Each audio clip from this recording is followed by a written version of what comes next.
Boa tarde a todos. Sejam bem-vindos à nossa casa, casa de fraternidade, de amparo espiritual para aqueles que mais necessitam. Para começar, vou chamar a nosso querido Júnior para que faça a nossa leitura preparatória.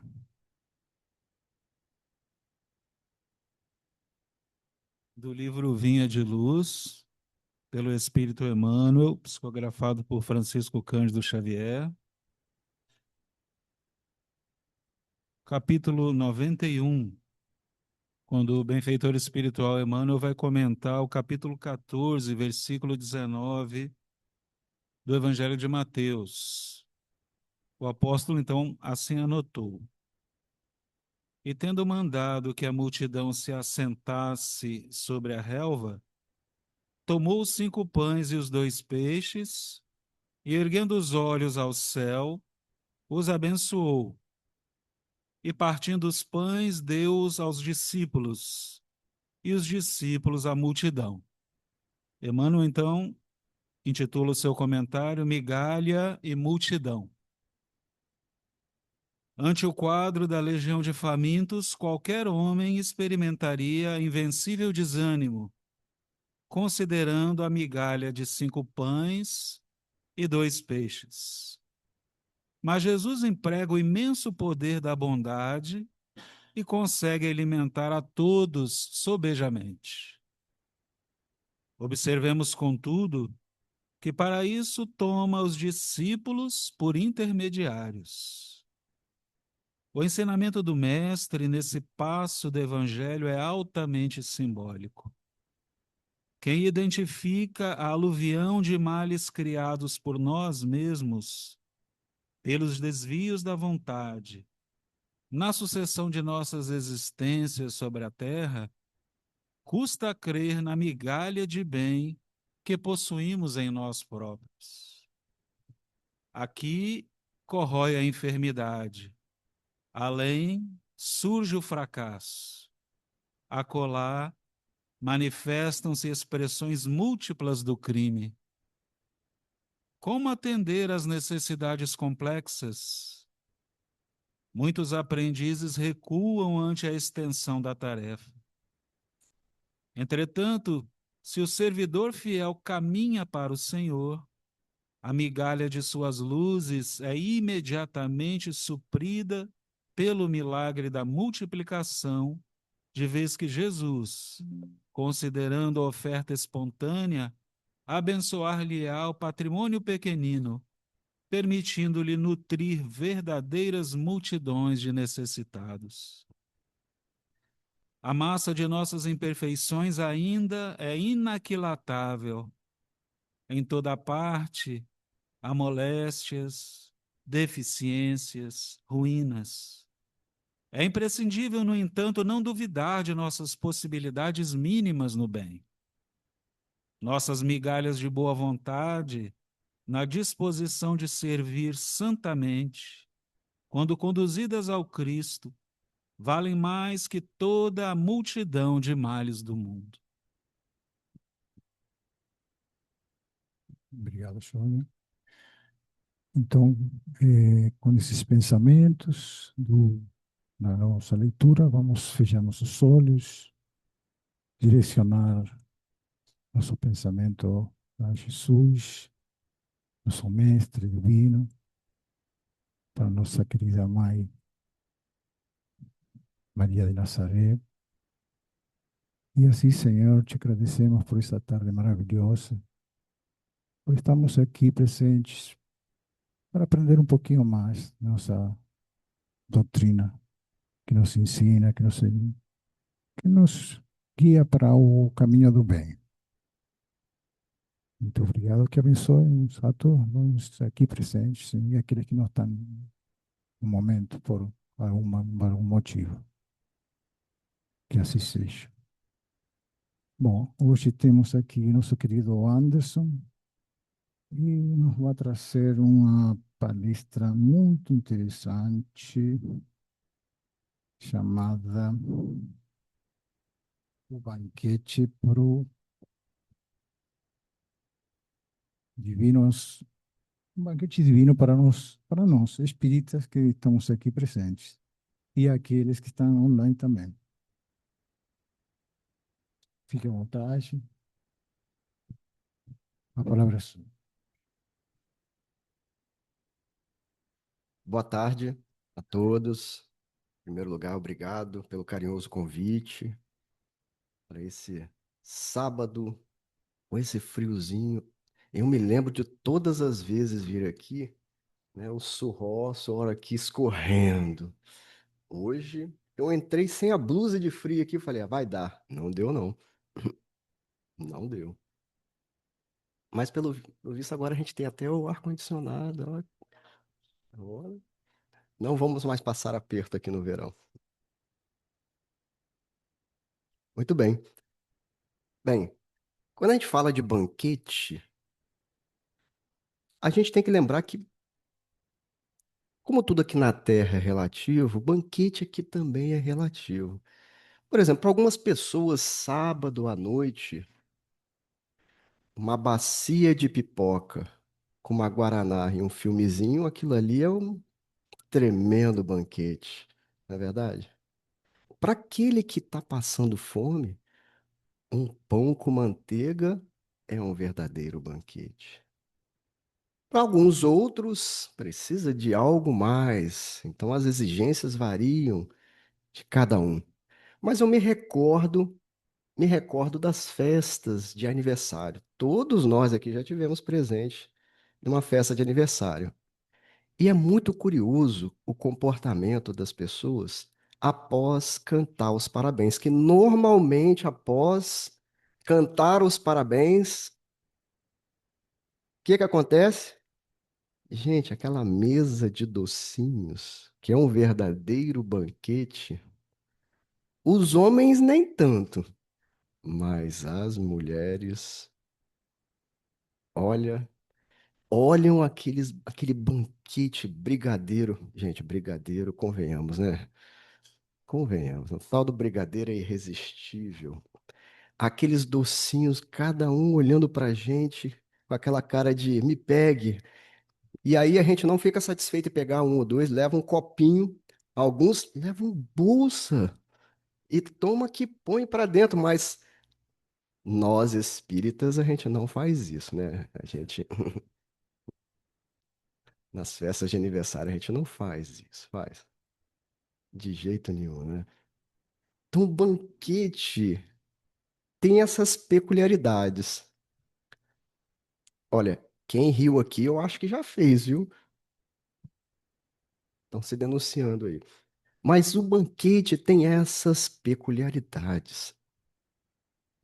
E também para falar um pouco mais acerca do banquete, vamos recordar uma história do século IV antes de Cristo. Conta-nos que existia um rei tirano, Dionísio era seu nome, e ele governava Siracusa, lá na Sicília. E a Siracusa era um reino muito, muito rico. Então a posição do rei era uma posição de, além de ser um soberano de grande poder, com aquele reino maravilhoso, ele era muito rico. Porque tem alguns reis que não são tão ricos assim, mas este Dionísio era muito rico. E existia um dos seus conselheiros da sua corte, que era um grande bajulador do Dionísio. E ele olhava o Dionísio se banqueteando, aquelas pessoas lhe servindo, tudo o que ele queria estava ali de frente a ele. E Damocles era o seu nome. Ele invejava o rei e sempre falava: Feliz és tu, ó rei, porque detens o poder, detens a riqueza, pode se banquetear enormemente. E como ele era muito próximo do rei, dia após dia, estava lá Damocles falando a mesma coisa. Feliz és tu, ó rei. Como és feliz. E aí mudava o fraseado, mas a palavra feliz estava sempre lá. Um belo dia, um belo dia, Dionísio então resolveu lhe propor algo. Damocles, o que você acha de passar um dia inteiro na minha posição?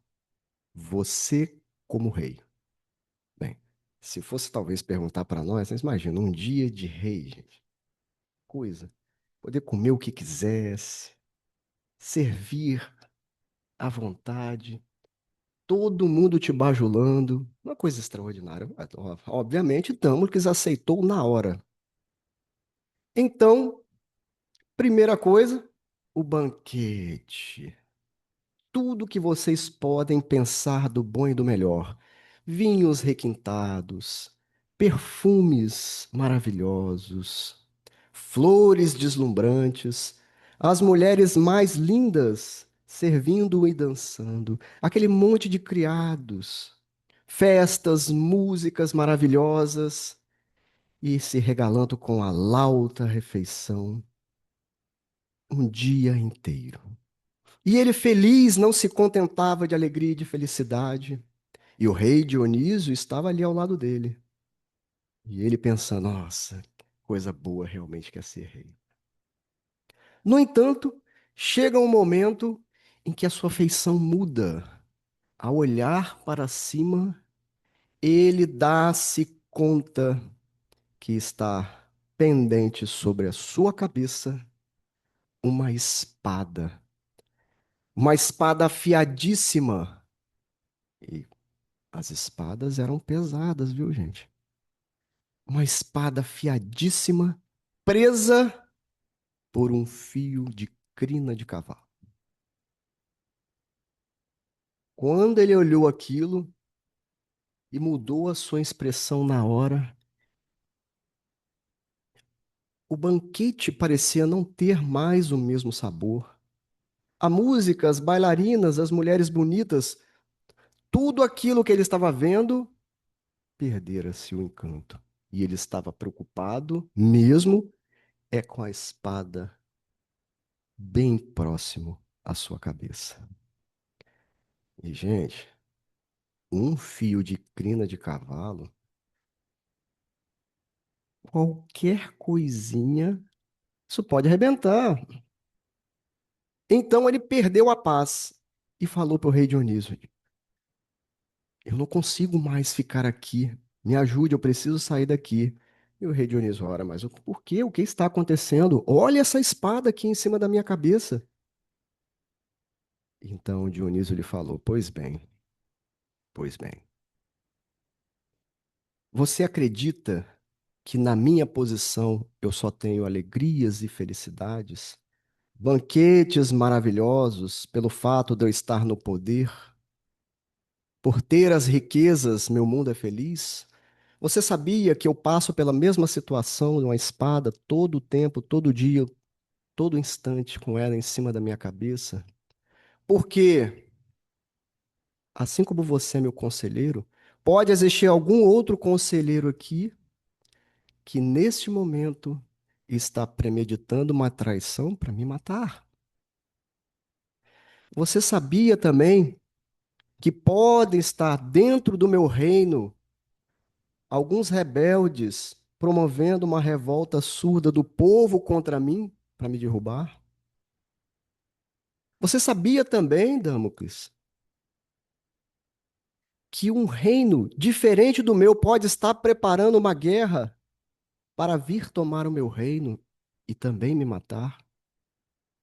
E que eu estou numa posição tamanha que, se eu cometer um erro, que pode levar à derrocada de muitos, inclusive de mim mesmo?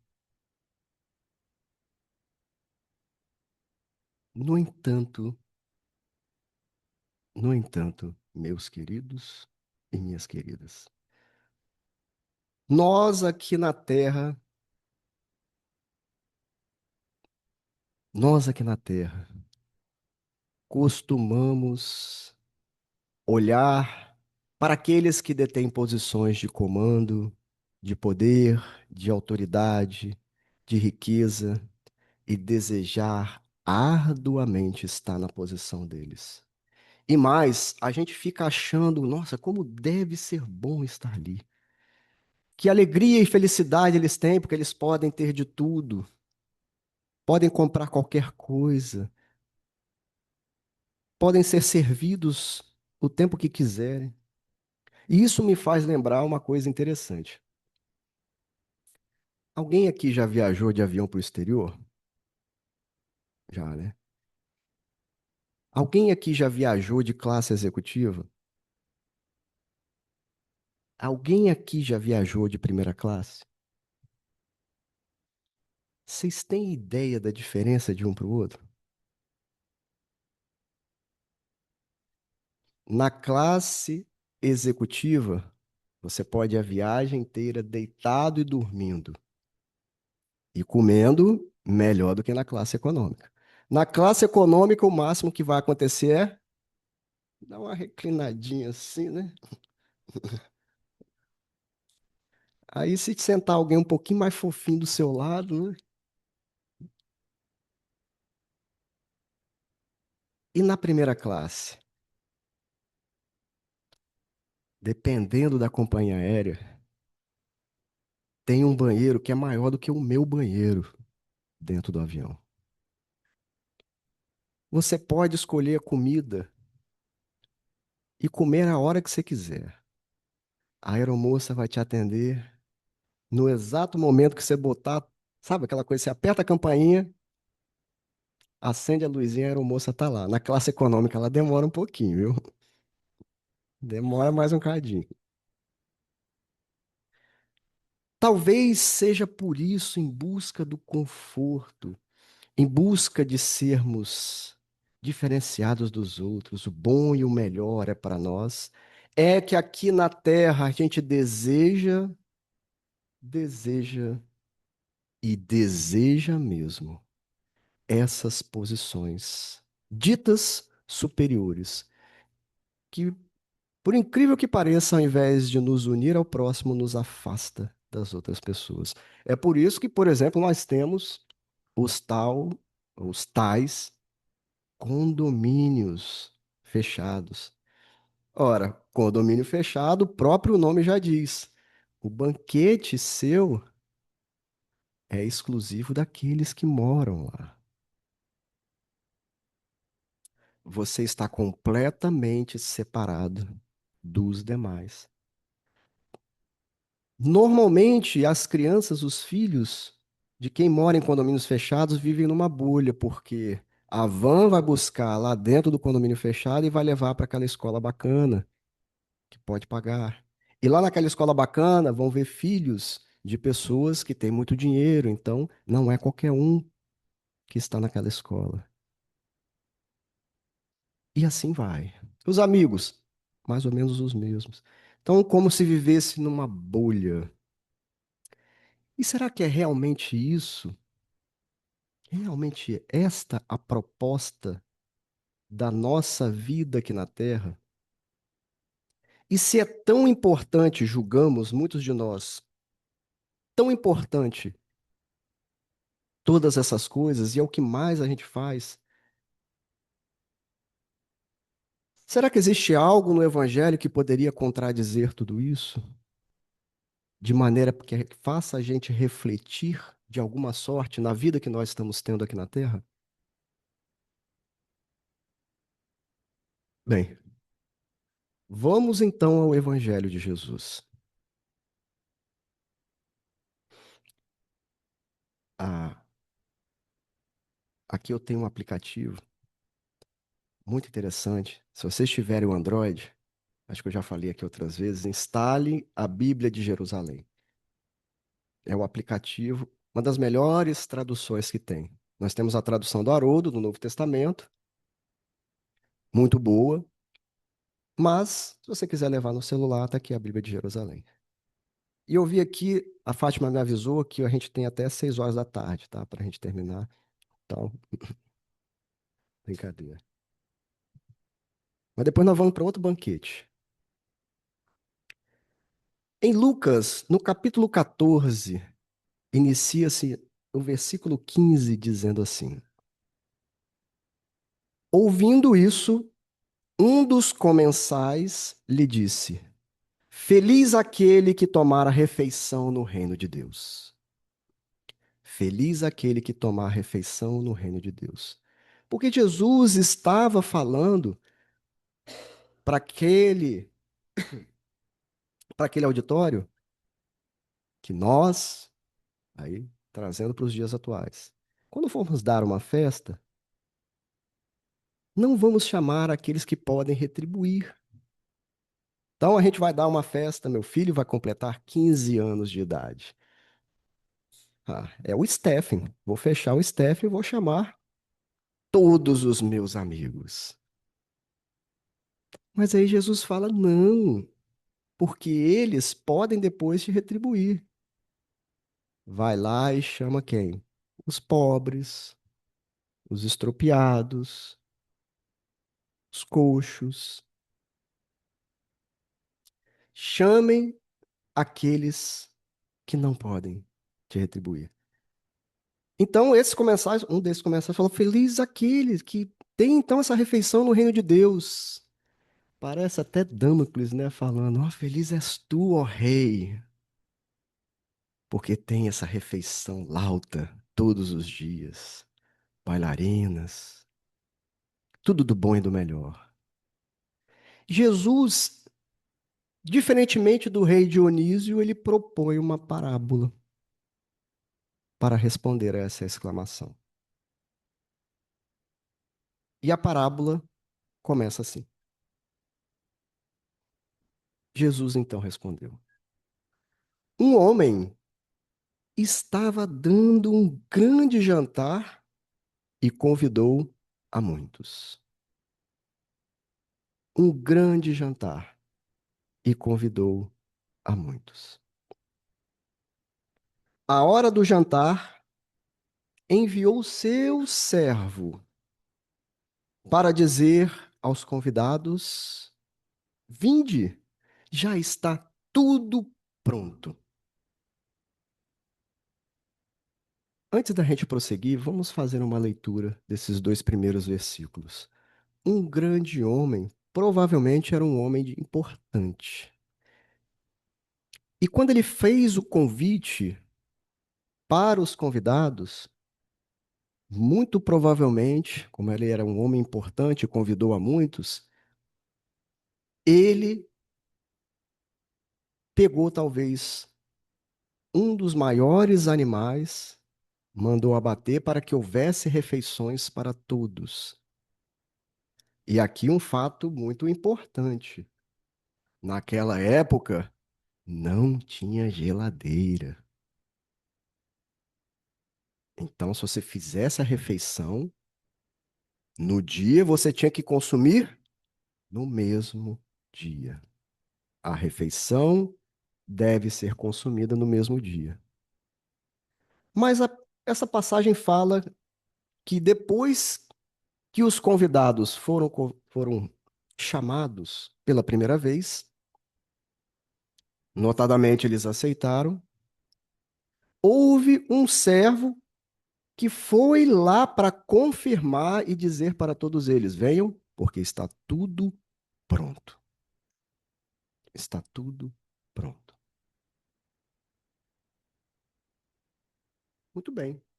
Será que os convidados então vão se dirigir para ter o banquete?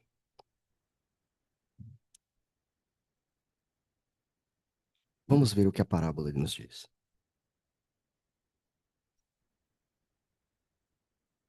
Todos unanimemente, já dizia um dos nossos queridos brasileiros, Nelson Rodrigues, toda unanimidade é burra. Mas nesse caso, a parábola está dizendo: todos unanimemente começaram a se desculpar.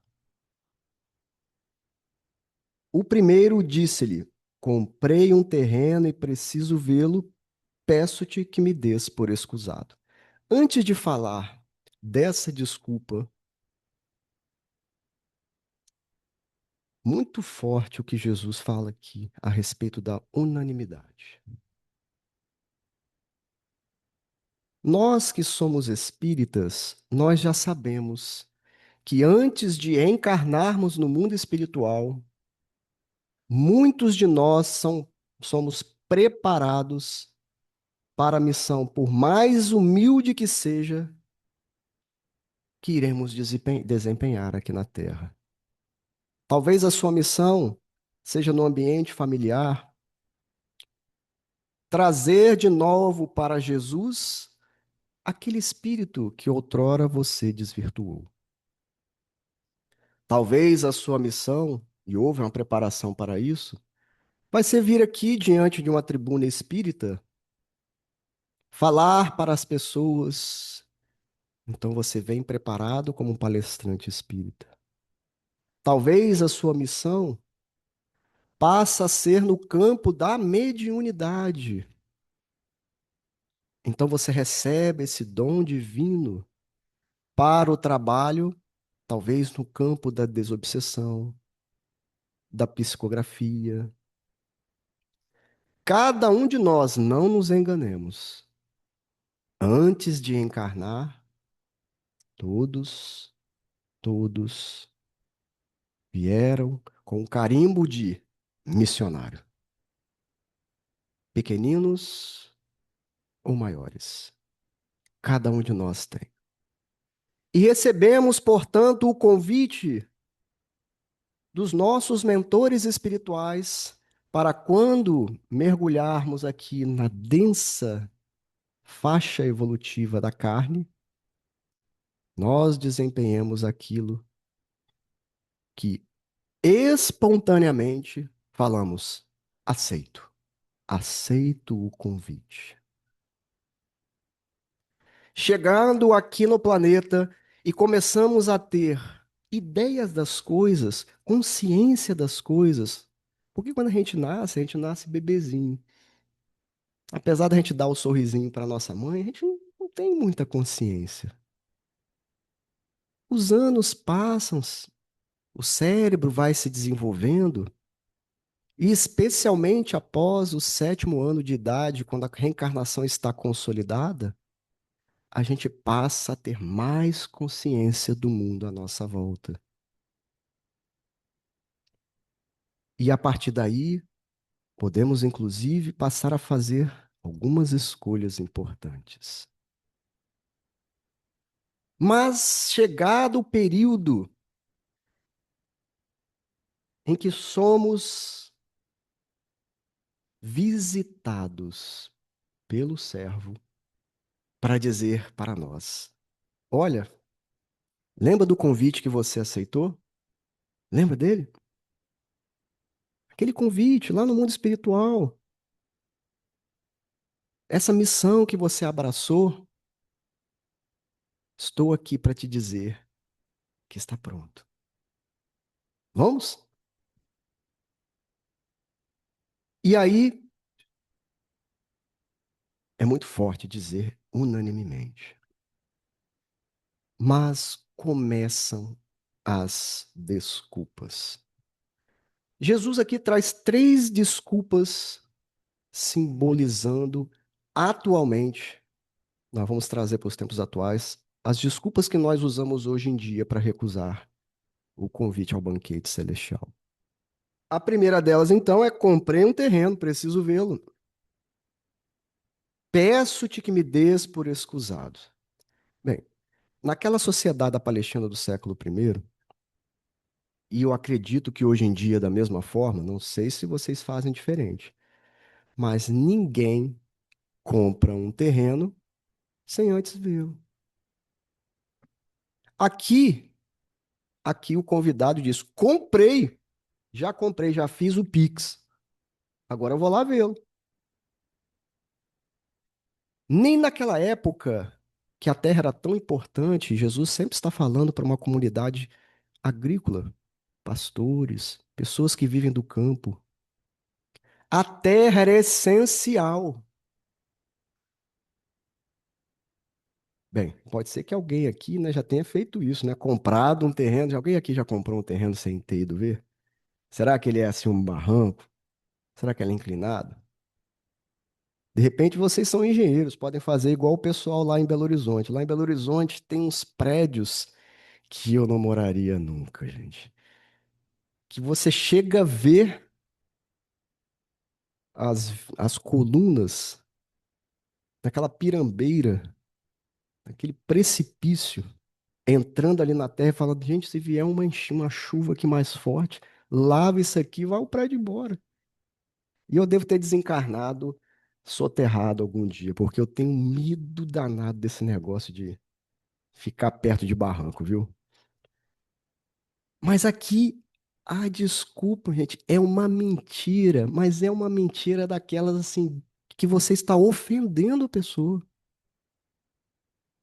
É uma mentira deslavada, tão assim, aberrante, que aquilo é tomado por uma ofensa. E outra coisa importante a considerar: o convite vem na hora certa. Vem na hora certa, para cada um de nós. O servo chega e fala: está pronto. No momento de cada um. O meu momento é um, o momento de cada um de vocês é diferente. Nessa passagem, normalmente é assim que a gente faz, a não ser que seja um final de semana, as festas nas aldeias aconteciam ao final do dia, porque durante o dia era dia de trabalho. Então já estava tudo pronto para a pessoa ir, mas ela diz que não vai e inventa uma mentira.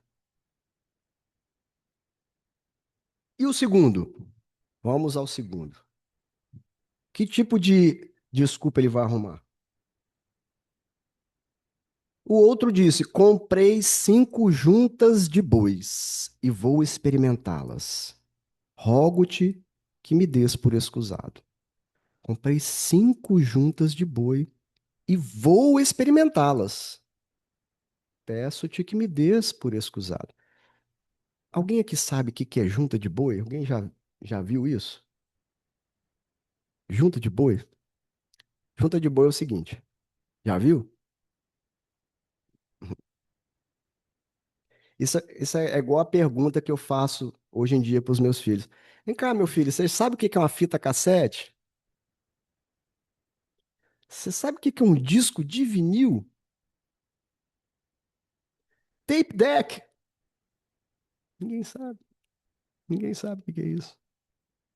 Vitrola, fonógrafo. Ninguém sabe mais o que é isso.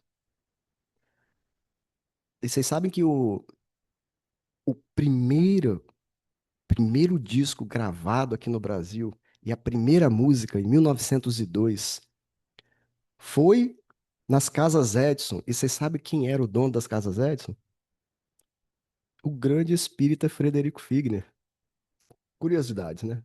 Curiosidades. Mas aqui nós estamos falando de juntas de boi. Juntas de boi é assim: você tem 2 bois e entre eles você põe uma peça de madeira. Ah, lembraram, né? Põe a peça de madeira e aí os 2 bois ficam ali juntos e passam a arar a terra. Só que é o seguinte: aqui existe o princípio da cooperação. Porque se um boi não for adequado, ele atrapalha o outro. Atrapalhando o outro, o serviço vai ficar mal feito, você vai ter retrabalho. Então, eventualmente, eles são incompatíveis. Portanto, você tem que experimentar antes de comprar. Mas ele já tinha comprado. Já era final do dia. Outra grande mentira. Isso é mais ou menos assim. Terminei o trabalho do dia, é uma segunda-feira. Pego o telefone, esse aqui. Chego assim, ligo para minha esposa e falo: bem, acabei de fazer um Pix. Hoje é moderno, né, gente? Pix, né? Acabei de fazer um Pix, comprei 5 carros usados. Eu não vou poder jantar hoje, não vou poder participar do banquete que você fez aí de jantar pra gente, Porque, minha querida, eu preciso ir lá ver os carros. Eu não sei se tem motor, se o volante está lá, eu não sei, eu preciso ir lá ver. É a mesma coisa.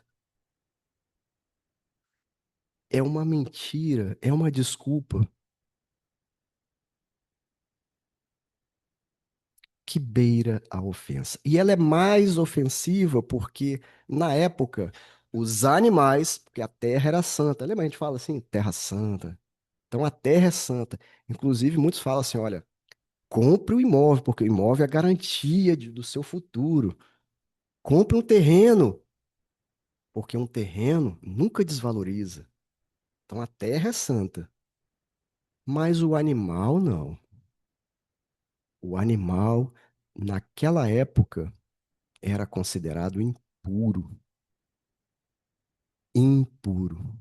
Por isso, até que os pastores, e a gente fala assim, né? O Senhor é meu pastor e nada me faltará.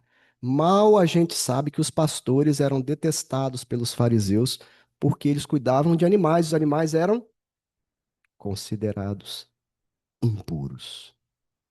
Então a ofensa é ainda maior. É como dizer o seguinte: olha, eu estou trocando você, meu amigo, você, hospedeiro, por animais.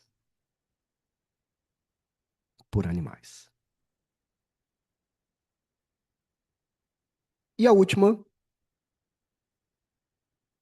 e a última, diz o seguinte: foi chamar o outro e o outro fala: casei-me, por essa razão não posso ir. Ponto. Nem pediu desculpa. Casei-me, por essa razão não posso ir. Ponto. Ora, mas quando a gente casa, quando a gente casa, a gente faz uma festa? Tem gente que não, né? Não teve jeito, né? Tive casa. Mas normalmente a gente faz festa, né? Depois eu já não sei se tem festa, mas quando a gente casa, a gente faz festa. Agora imagina, naquela época, o casamento era celebrado com uma grande festa também. Então é como se você dissesse o seguinte: olha, eu além de eu não querer ir, que é uma mentira, outra mentira, além de eu não ir, eu estou fazendo pior. Eu estou fazendo uma festa para competir com a sua festa e vou tirar pessoas da sua festa para a minha festa. Uma competição. Estou tirando pessoas da sua festa.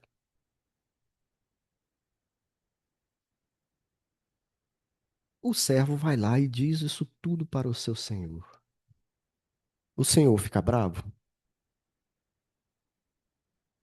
Deveria ficar, né? Se fosse a gente, deveria ficar bravo. Mas ele toma uma atitude inesperada. Inesperada. Mas antes de falar da atitude inesperada, vamos refletir acerca dessas três grandes mentiras. Aliás, aliás, a mentira, ela existe de maneira abundante aqui no planeta Terra. Abundante. Todos, sem exceção, inclusive os espíritas, mas falam mentira com força. Tem um estudo aí, eu acho que eu já citei aqui, de ex-agentes da CIA, que falam que, normalmente, por dia a gente conta umas 10 mentiras. Mas os espíritas, eu creio que seja menos, né? Talvez a gente já evoluiu mais um pouquinho, talvez a gente fale umas 5 em média, né? Alguma coisa por aí. Mas a mentira graça aqui no planeta Terra. E a pior de todas as mentiras é aquela mentira aplicada a nós mesmos, como a nos iludir, como a nos desviar do que é certo. Então, nós estamos numa casa espírita, todos aqui maravilhados com os ensinamentos de Jesus, com os ensinamentos de Kardec, com as obras complementares trazidas por Francisco Cândido Xavier, por um Divaldo. É como se o servo viesse para nos chamar para o banquete. Chega uma pessoa e nos convida para trabalhar na casa espírita. O que que a gente faz? A gente aceita, né? Será? Será que a gente aceita? Será que se a Fátima, o André aqui começarem a passar aqui, gente, nós estamos precisando de trabalhadores. Vocês aqui aceitam? Olha, tem atividade para todo mundo, tem evangelização, tem a preparação da casa para o ambiente da palestra. A gente pode, inclusive, abrir grupos de estudos, porque a gente sabe que você está estudando as obras de Kardec. Então, a gente pode criar grupos de estudo. A gente pode, inclusive, fazer online. Aí começa, a pessoa começa a pensar. A pessoa começa a pensar e a começa a duvidar. E todas as vezes que a dúvida bate no coração do ser humano, já era. Já era. Não vai fazer. Não vai fazer.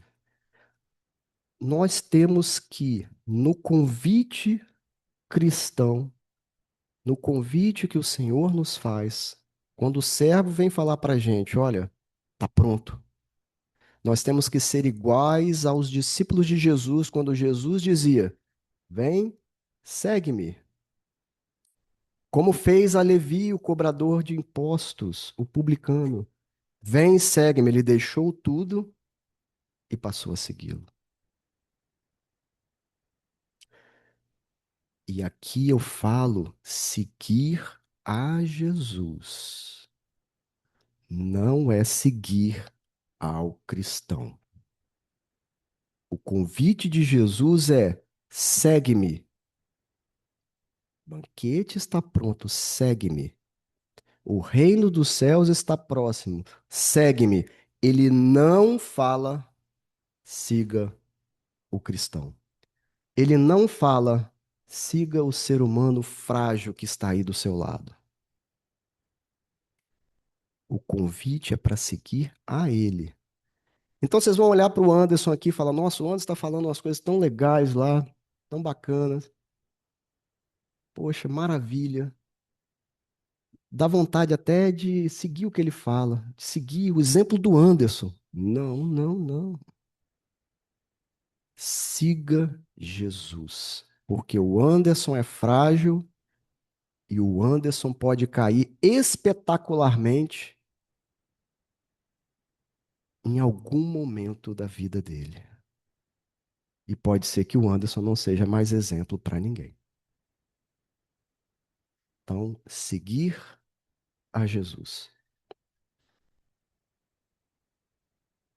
Sem inventarmos as desculpas. Nós espíritas já sabemos que estamos aqui de passagem pela terra. Não são os bens materiais representados pelas terras. Não são as riquezas. Na época, você ter animais era onde você mostrava que você era rico. Quando você tinha muitos animais, significava que você era bastante rico.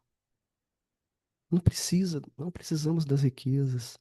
Não precisamos nos colocar por detrás da mulher, melhor, da esposa, do marido, da família, para colocar empecilhos para atender ao chamamento.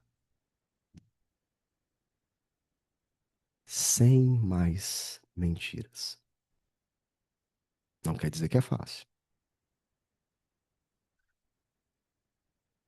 Então o servo relata tudo ao seu senhor. Indignado, o dono da casa disse ao servo: será que ele fala assim?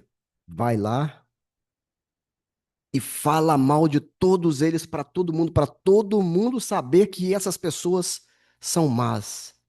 E me humilhou publicamente aqui na aldeia, porque as aldeias eram pequenas. Todo mundo ia ficar sabendo e aquilo ia ser uma grande humilhação para todos eles.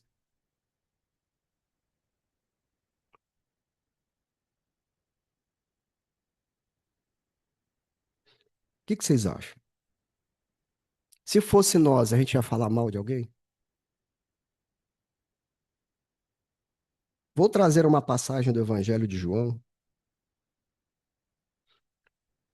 que talvez pra gente nunca mais falar de ninguém, criticar ninguém. Gente, já vai dar 3 horas. Diz assim, João capítulo 8, versículo 23. Tenho muito que falar e julgar sobre vós, mas aquele que me enviou é verdadeiro, e digo ao mundo tudo o que dele ouvi. Tenho muito que falar e julgar sobre vós. Ou seja, Jesus estava na posição, como ele nos conhecia, de falar as nossas mazelas e nos julgar, inclusive. Poderia chegar e falar, ó, sabe o Anderson? Ele é isso e aquilo. Ele merecia, inclusive, isso também, aquilo também, e aquilo outro também. Mas Jesus não perde tempo com isso, porque ele fala o seguinte: aquele que me enviou é verdadeiro, e digo ao mundo tudo o que dele ouvi. Ele não perdia tempo em ficar falando dos outros. O tempo dele era para falar do Deus verdadeiro. Como que a gente perde tempo falando dos outros?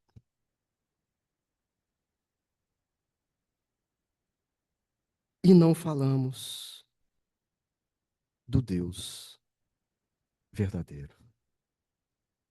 Não buscamos e inventamos as nossas desculpas esfarrapadas. Então o Senhor disse ao servo: vai depressa pelas praças e ruas da cidade, introduz aqui os pobres, os estropiados, os coxos e os cegos. Pobres, estropiados, coxos e cegos. Olha que paralelo fantástico que Jesus. O pobre, o pobre, ele é convidado para banquete? Alguém aqui já convidou o pobre para banquete na sua casa?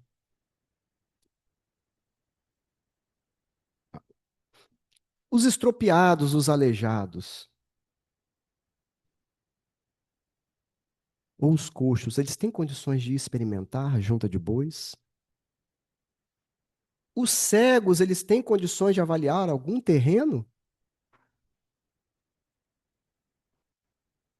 Gente, aleijado também.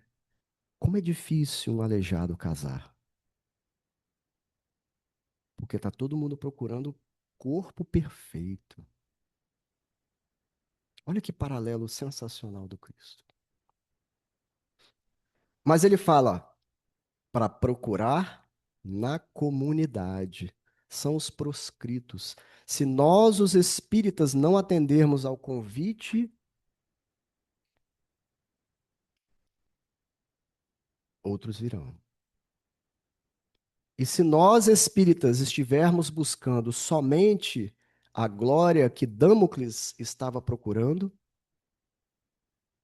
diferentemente dos pobres, estropiados, cegos e coxos, se nós estamos buscando,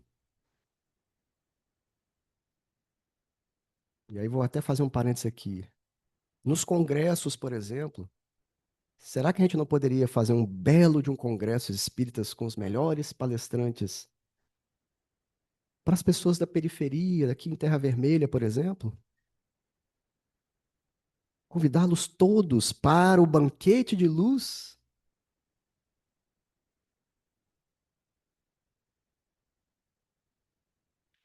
Disse-lhe o servo: Senhor, o que mandaste já foi feito e ainda há lugar. O Senhor disse então ao servo: vai pelos caminhos e trilhas e obriga as pessoas a entrarem para que minha casa fique repleta. Vai pelos caminhos e trilhas. Obriga as pessoas a entrarem. A casa do Senhor precisa ficar repleta. Por isso que primeiro Jesus mandou os discípulos 2 a 2 para pregar as ovelhas perdidas da casa de Israel. Porque no momento oportuno seria para os gentios. Os gentios eram todos aqueles não-judeus. Nós, espíritas, não podemos nos contentar em falar de Jesus, em falar da doutrina somente nas casas espíritas. Nós precisamos sair pelas trilhas, pelas sebes, pelos caminhos, convidando o nosso próximo a participar do banquete celestial, junto dessa doutrina consoladora.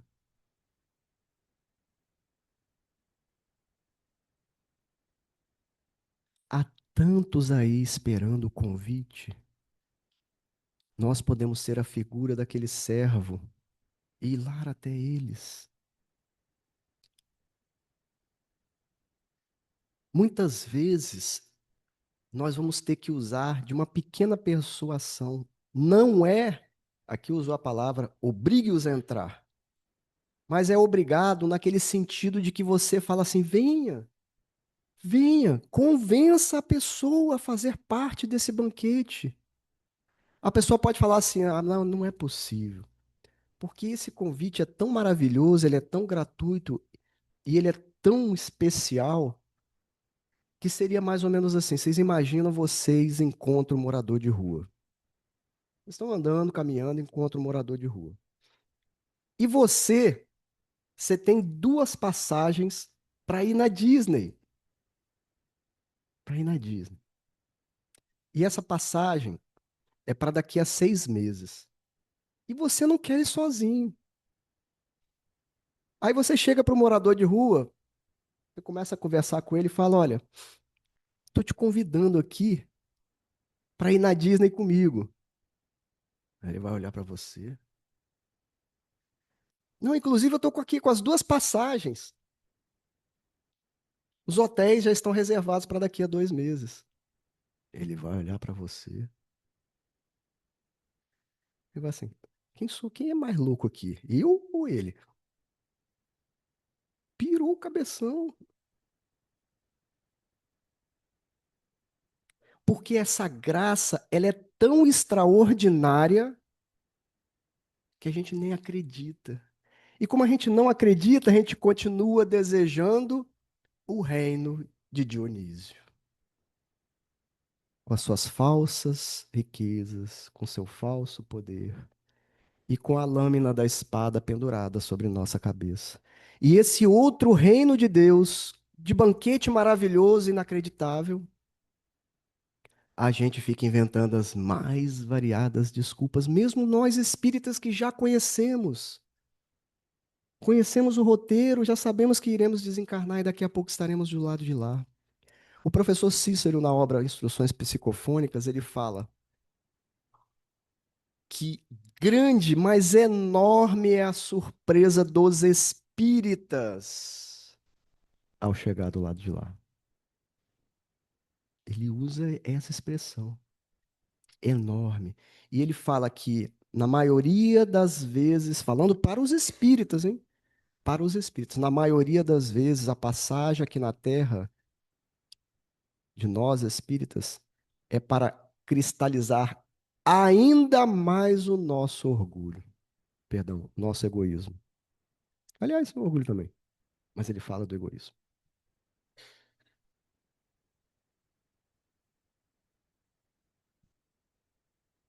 Quem for para Disney, me convida, tá? Nunca fui, não. Continua, então, dizendo, para a gente encerrar. Pois eu vos digo que nenhum daqueles que haviam sido convidados provará o meu jantar. Jesus agora termina a parábola olhando para o auditório e fala que nenhum daqueles que foram convidados provará do meu jantar. Meus queridos, saibamos ler os sinais do servo. Todas as vezes que alguém traz uma obra edificante para nós, a gente recusa. Chama a gente para vir na palestra, na casa espírita. Tá frio, tá chovendo. Convoca-nos para o serviço útil de Jesus. O jantar está posto. Vamos aceitar. A gente precisa se movimentar. Somente aceitando e se movendo para o banquete é que nós vamos nos desfrutar dele. Muita paz para todos. Muito obrigado, Anderson, por essa disposição, essa palestra maravilhosa. E que todos possamos aproveitar esse banquete, né, oferecido por Jesus em todo momento. Então, que possamos aproveitar isso com muita alegria e com muita paz. Obrigado por sua presença aqui e volte sempre. Vou passar agora para a nossa prece final.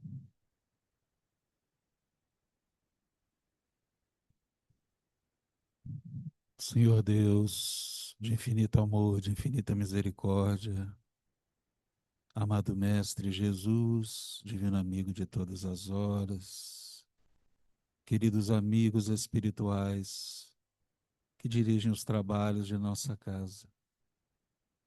Nós te agradecemos, Pai, pelo banquete que recebemos na tarde de hoje, por todos esses ensinamentos, por todo esse chamamento, Senhor, à nossa consciência. A responsabilidade, Senhor, que assumimos quando ainda nos encontrávamos no mundo espiritual. Reacende em nós, Senhor, a consciência para o dever que assumimos junto ao seu amor misericordioso, para que possamos, Senhor, nos capacitar cada vez mais e disputar a honra de trabalhar na sua seara de amor e misericórdia. Te rogamos, Senhor, pelos trabalhos da nossa casa, por todos os trabalhadores encarnados e desencarnados, por todos aqueles, Senhor, que aportam a nossa casa em busca de consolo, de esclarecimento, de alívio às suas dores. Que o seu amor infinito os envolva e os sustente, Senhor. Queremos lembrar neste momento também de todos aqueles que se encontram ligados a nós pelo pensamento, pelo sentimento, que eles possam receber as nossas vibrações de amor, que eles também possam ser de alguma forma beneficiados, Senhor, que eles possam receber também as bênçãos das quais desfrutamos neste momento. Em nome de Deus, em nome de Jesus, nós te agradecemos por esta oportunidade, Pai, e te rogamos humildemente que continue nos abençoando, nos fortalecendo, nos amparando hoje e sempre. Que assim seja, graças a Deus.